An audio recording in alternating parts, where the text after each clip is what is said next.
From the OUTV Broadcast Center in Los Angeles, California, this is Brief News Brief, a brief look at today's trending news topics, proudly combating the thought police since 2016. Here's your host, James Heaney. I'm James Heaney, and this is your Brief News Briefing. And if you're wondering to yourself, why do I have to look at this guy with a griffin embroidered on his suit jacket? Well, the answer is you don't. Brief News Brief is now available in podcast form on Stitcher. Go ahead and download it. Listen to it in your own leisure. On to today's news. On Tuesday, a woman attacked the YouTube campus in San Bruno, California, injuring 3 before killing herself. The attacker was identified as Nassim Najifi Agdam, and she was in her late 30s, lived in Southern California, and was a struggling YouTube personality. Ms. Agdam fired multiple shots from a Smith & Wesson 9mm semi-automatic handgun, which was registered to her. She was able to access the building by going through the parking structure and then walking into an outdoor courtyard where employees were gathered to eat lunch. It's believed that this suspect was upset about the policies and practices of YouTube, and this appears to be the motivation for the incident, which is the first of its kind. Ms. Agdam had told her family in recent weeks that she hated YouTube because it was censoring her videos and paying her less money. Her father says she was angry. Hating on tech companies is not a new phenomenon. We live in Venice, right? And this is right where the Snapchat headquarters is, and there's tons of local hate at that company. The president himself is on a tirade of hatred against Amazon. Everyone in the country is freaked out at what Cambridge Analytica did with their data from Facebook. Brief News Brief was originally starting as a YouTube show. Sure, now it's available on Stitcher as a podcast, but we're not sympathetic to this crazy person's plight. It is remarkable that a struggling YouTube personality frustrated with her monetization would turn to such extremes.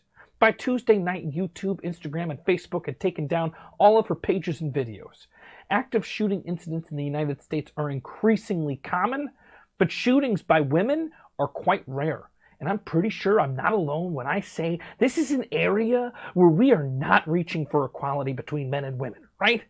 We can only hope that we're not moving into a new era where gun violence against tech companies becomes the new norm. Because we see it, it's so common in school shootings, police violence. But if we're going to start solving our problems with tech companies, with violence, we're headed towards disaster. Is your data safe? The answer is no. Everybody has your data, idiot. Panera Bread this week became the latest company to be hit by a data breach. They acknowledged that customer information was vulnerable on its company website for at least 8 months. The records belonged to customers who had registered for the My Panera program to order food online. The details exposed was their names, their email addresses and physical addresses, birthdays, and the last 4 digits of their credit card numbers. The numbers are estimated at 37 million, though experts say the true number of compromised records may never be fully known.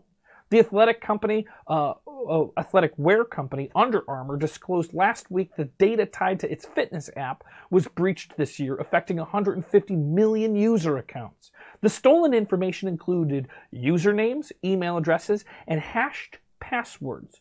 And I'm not sure exactly what a hashed password is. I think it's just encrypted passwords.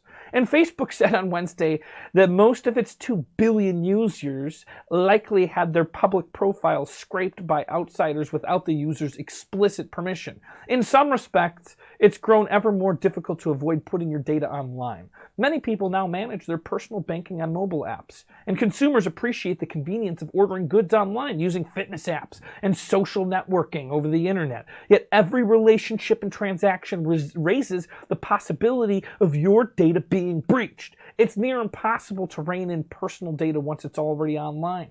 Here's a test you can use to see if you're doing anything online. View it from the perspective of, would I also put this on a billboard on a highway? Because it's pretty much the same thing.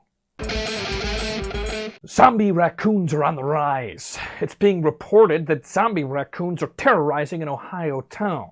Officials think they have a handle on what's causing the animal's strange behavior, but there's little to nothing they can do about it. The raccoons are not the living dead, but rather the raccoons are displaying behavior consistent with zombies. They're ambling about aimlessly, seemingly driven by no motivation, and showing no fear. Are they just on the Santa Clarita diet? I don't know. Here's an account from a local Ohio guy who encountered a raccoon. Never met him, never heard him speak, but you'll appreciate this spot-on impersonation. He would stand up on his hind legs, which I've never seen a raccoon do before, and he would show his teeth, and then he would fall over backwards and go into almost a comatose condition. He'd come out of it, walk around, and then he'd do the same thing again, get on his hind legs and show his teeth. Pretty good, right? At least 14 reports of similar raccoon behavior have come into Youngstown police in recent weeks. Residents are horrified. Is this a zombie apocalypse that's starting with raccoons? Yes! Well, no, it's actually just distemper, which, if you have dogs, you know it's something that you can vaccinate against. But since there's no way to vaccinate these raccoons in this size of an area, they're just going to have to hunker down and wait until this whole thing is over. That means all the infected raccoons have to die off. So hide your dogs, hide your daughters, and hide the world until the zombies of raccoons die off. And we have to honestly ask ourselves, is it coincidence that it's zombie raccoons? Or is this the work of the Umbrella Corporation bringing its Raccoon City disaster to Ohio? The supermassive black hole lurking at the center of our galaxy appears to have a lot of company. And that's according to a new study that suggests the monster black hole is surrounded by about 10,000 other black holes.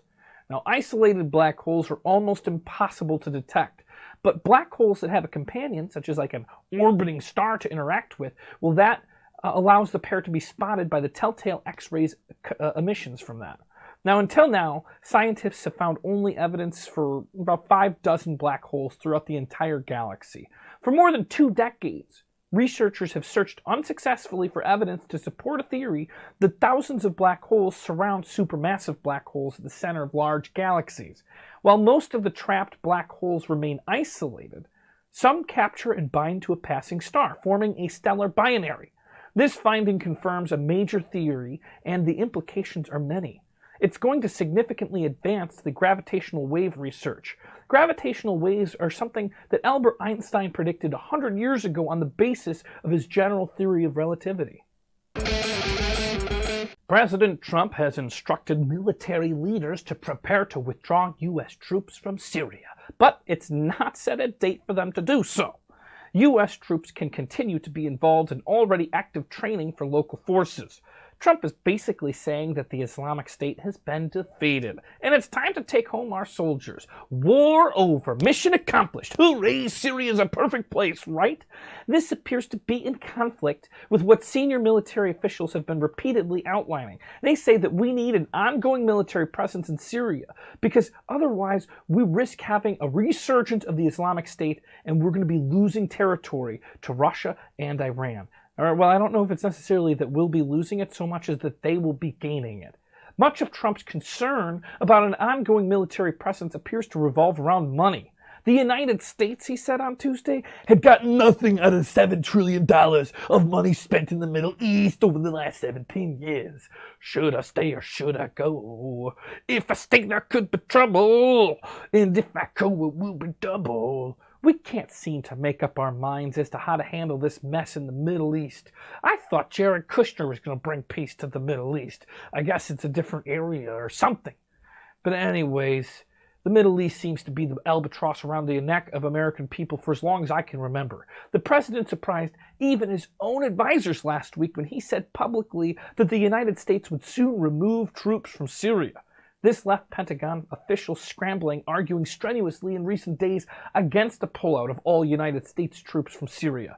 Defense Department officials say that sacrifices made by the American military in Syria could be washed away if troops just leave willy-nilly.